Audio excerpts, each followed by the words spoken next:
Yo guys, what is going on? It's your boy JamesTheAce. Welcome back to another video. Today, we're going to be covering one of the, I would say, most asked questions since the dawn of 5th Age, right? There have been a lot of changes to PvP, and standing behind me in their places are the 4 leagues of 5th Age PvP.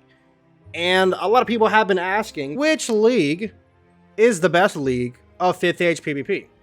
And in my opinion, and I think I can also back this up with facts just based off of what each league has to offer and things surrounding said league, Y60 is, I think, more enjoyable and just factually better in terms of the PvP barrier to entry. I think 60 has one of the easiest barriers to entry in any league, and that is saying a lot when you're considering things like spell elements and stuff like that that you actually have to farm for if you haven't played this game in years and years and years. 60 is still one of the easiest leagues to get into. So with barrier to entry and 60 not suffering from some of the crucial things that it was suffering from before, like the decathlon decks from the decathlon event that gave like crazy stats, those being banned in Master, Legendary, and Premier, Master, Legendary, and Exalted Leagues, respectively. It's still able to be used in Premier, but nobody does. It's not meta. I'm pretty sure you'd get like bodied on the spot if you use the Decathlon deck in the max level league. But 60 just does not suffer from a lot of the things that the other leagues do. So I think the best way to actually go about this debate, or trying to prove my point that 60 is the definitive best league in this game, is to talk about what plagues the other leagues. What does 60 have that the other leagues do not? Or I guess better put, what do the other leagues suffer from that 60 does not? So I think the first league to talk about is going to be the Premier League. Now, oh my god, there is everything under the sun that you can shake a stick at that you can call wrong with the Premier League. Raids are extremely hard to get into. They are multi-person events that you have to have, meta setups for. You have to know what you're doing. Your team has to know what you're doing. And a lot of that stuff is meta for PvP. That's just number one. Number two, the novice gear farming, argument where, the devs patched a lot of glitches that made the gear easy to get, which made, the barrier to entry for max PvP, then, less of a entry barrier. And now they patched it. So now you have to go through the long, strenuous farming processes to get the gear, and a lot of players don't like that. On top of that, there's a lot of spell elements in certain worlds for shadow pips, and then shadow pips themselves, which offer, huge DPP boosts in certain spells. And then critical is a huge thing. If you don't crit your scions and your shad spells, it might just cost you the match. There's just a lot of stuff going on. And then there's pip conserve. Listen, guys, the time that it takes you to quest a character from one, like the average player, I'm not talking about the greasiest player in the world with 3 max ult accounts and he's questing his 4th, right, level 1 to max, and he's greasing with the other 3 maxes. That's not what I'm talking about. I'm talking about the average player taking a regular character, right, with his friends, or maybe he's not questing with friends, from 1 to 160 is about the time that it probably takes you to get like 1 or 2 pieces of meta gear in Novus. It is actually ridiculous. At least that's just what I'm hearing, right? I don't indulge in 160 PvP. There's just way too much RNG, right? Crit into the shad, into the pip conserve, into the new arch mastery spell. It's just ridiculous. And on top of that, you're trying to keep your opponent from one-shotting you with their scions, so you're having to pack counters to the counters. Then you're packing shad spells. Then you're packing new arch mastery spells. Then you're packing lore spells, right? And then it's like, wow, do I have room for anything else? Yeah, there's just a lot going on with this league. And a lot of people are confused, because if we take a look, 150 to 160 has the most amount of players on the leaderboard. And compare that to something like, Legendary, which I think has the second most amount of players, 35. And even Legend has more than Exalted, which is something that I didn't know prior to recording this video. I just found this out moments actually before recording. So yeah, just because the max level league has more players doesn't really mean that this league is the most favored by players, or is the most balanced, is the most fun, etc., etc. the main reason why the Premier League, aka 151 to 160, has the most players is because most people in an MMO are going to quest, anywhere from like, 1 to 2 to 3 characters to a whole account to 2 whole accounts worth of characters up to the max level. And what is there to do after you hit the max level in a, massively multiplayer online role-playing game? You do PvP. You gear your characters up to try PvP. And I'm also willing to bet that a lot of people who do this would agree that max level PvP, especially when compared to the other leagues of PvP, is insanely complicated and is very hard to get geared up for. Moving on to the Exalted League. Now, this league has considerably less complications than the Premier League, but one of the biggest things that this league suffers from is its pierce, damage, and crit problem. Crit being one of the biggest problems that plagues Exalted. And I have actually done Exalted in the past, and I had really high hopes for this league. I thought it was, the next 60, right? It was like the savior of PvP. This was the new second age PvP, the new golden age PvP. But as time went on, as I would talk with the devs and stuff like that, and they pretty much cemented their stance on not wanting to audit legacy gear, or I guess gear that existed in the game for a long time, it quickly became apparent that this league would probably end up dying off, considering that there's only, a maximum of 24 pages of 14 people each, when I think the rest of the other leagues have more than that. Let me see.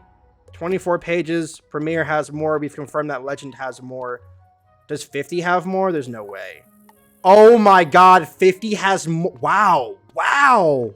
So Exalted is really out here suffering.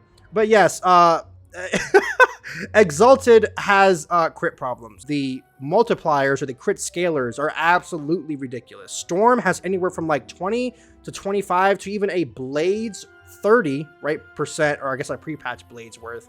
I think Blades are 30, right? Something. Well, Balanced Blade is 25, but yeah, Storm can have anywhere from a 20 to 25 to a 30% multiplier if they crit on you. And that is very similar for other offensive schools. So if you're not running meta block, and you get crit on like every single time an offensive person hits, you're probably just going to flat out lose the match. It's kind of ridiculous. Moving on, we have the Master League. Now, a lot of people might be asking, Master being a lower level than Legendary, therefore an easier level to get to, and its meta gear, a lot of it is farmable just like the Legendary gear. Why isn't this level of PvP, especially being that the first arc is probably kind of most likely going to become free to play, like forever, like you don't need a membership to quest through Wizard City up to Dragonspire? Why is 50 not the best league of PvP, right? With all this stuff being said. Well, two of the biggest things that I think plague this league are definitely going to be the fact that, one, the Malastare dungeon, in comparison to, per se, like the Waterworks dungeon for the Legendary League, is a very long dungeon. You cannot compare the time that it would take even a solo quester to complete Waterworks to the time that it would take a solo quester, because we're talking about like new players, right? Because existing players are always going to be here, but we're trying to get new players into these leagues, right? But it is very hard to be, I guess, give words of encouragement to a player that may not have friends that is trying to solo quest through these dungeons, that he is going to be able to get his meta gear in an adequate amount of time through the Malastare dungeon. It is just long. It is long. If you don't have max friends or you aren't questing with a bunch of other people, it is going to be long. Even if you are using, meta PvE strats. It just does not compare. On top of that, probably the biggest problem, and the second problem that I mentioned, is the fact that you cannot craft your lore spells as a level 50 PvPer. The wiki, which I think is still current on its information, states that you have to be level 55 in order to get into Zafaria. And if you don't know, Zafaria houses the crafting quest upon which you have to complete in order to actually buy your lore master recipes and craft them. So the only way to actually get your meta spells, which are very crucial for PvP, especially if you're deciding to eventually want to hit, those high ranks like Marshal and Warlord, you are going to want to get your spells. your lore spells to be exact. And if you can't craft these, the only other way you're getting them is to farm golden key bosses. So if you didn't hoard golden keys before the golden key update, which a lot of us didn't, we just kind of trashed them or stashed them somewhere and don't know where they are, then yeah, you're kind of out of luck. You're going to be doing dailies for months and months and months, and maybe after like 5 months you might get a tier 5 spell, or maybe not, because you still actually have to spend the first initial like 40 or 75 spell elements in order to get the spell, period. Right? So that's actually way more spell elements than anybody crafting them would have to spend to get tier 5. And I would never recommend popping packs to learn a lore spell. Unless you're just that down bad and have a lot of money. But most of us are not rich. So yeah, I think that is one of the biggest things that stops the Master League from being able to go toe-to-toe with the Legendary League in terms of, you know, the accessibility wall, I guess. All right, and then that brings us to the League of the Hour, the Legendary League. So James, pray tell, why is the Legendary League so popular? Why is everybody talking about it? Why are you making a video on it? And why is everybody on Twitter talking about it? In fact, why is my friend's mom's cousin's younger brother, older sister, twice removed's cousin doing Legendary PvP? Well, let me tell you, fam, I got a list of things right here that I have factually verified are huge W's for the Legendary League that this league does not suffer from, right? So we have here at 60, no crit, no block, no gambits, so that means no Jin, no Oni, no Shadow Pips, no RNG Pip Conserve, and no abundance of Rochambeau. And Rochambeaus particularly have been one of the biggest, I want to say, things that people have been pointing at when it comes to somebody talking negatively about the game. Everybody wants to say, oh, Rochambeau's ruined the game, Rochambeau's this, Rochambeau's that, Ratbeard this, Ratbeard that. 60 experiences little to none of that. The Rochambeaus that we have at this league are only available at level 40 because the next set of Rochambeaus are only available at level 70.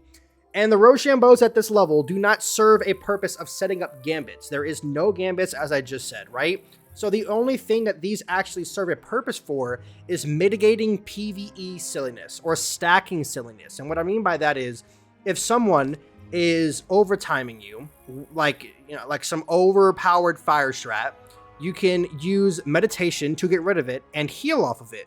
If somebody is weakness spamming you or is trifold fever spamming you because they don't want you to heal, or they're going for some kind of spell element that boosts damage or does like a second effect off of negative charms, you can use delusion. If somebody is shield stacking, you can betrayal, and this is chromatic, so it will put traps to your school. If somebody is blading to the heavens, I can use putrefaction. If they flip it with delusion and then create traps, I can riding the scales. So the only thing that the Rochambeau serves at level 60 are counters to just random silliness. That is literally all it is. If somebody is stacking something, there is a counter for it. There is also a counter for trap stacking that is not riding the scales, because if you don't want to remove traps or the shields on the opponent, you don't have to. There's a life spell, I believe it's called Tranquility, but you can also heal while removing 3 traps on yourself. So there are no gambits. There are no double damage, no random nonsense spells that you can crit on and then just end the game and follow up with a shad. There's no pip conserve. All it is luck of the draw. That is the only luck involved at 60. And for those of you that are fans of the man's Blake PvP, this man has been absolutely shredding the Legendary League for the past like 3.5 days. Now, I can't speak for him, right? I don't know what's going on in his head. But I can tell you, if Mans is not out here streaming content or making content on YouTube or somehow monetizing his time here on the game, I can guarantee you he's not 43 games in deep in the Legendary League because it's boring. I can definitely tell you that. If this man is out here 43 games deep in the Legendary League when this man is a max head, something must be going on. All right, all I can tell you. That is all that I have to say in this video. Let me know what you guys have to say about anything that I have said in this video. Your opinions, your thoughts, your concerns, your experiences with any of these leagues. Let me know in the comment section below. Drop a like, for more videos like this in the future, and I will be doing more legendary content, obviously guides, deck setups, ranked PvP. Drop a like, subscribe if you are new, of course, and as always, I'll catch you guys in the next one. Peace!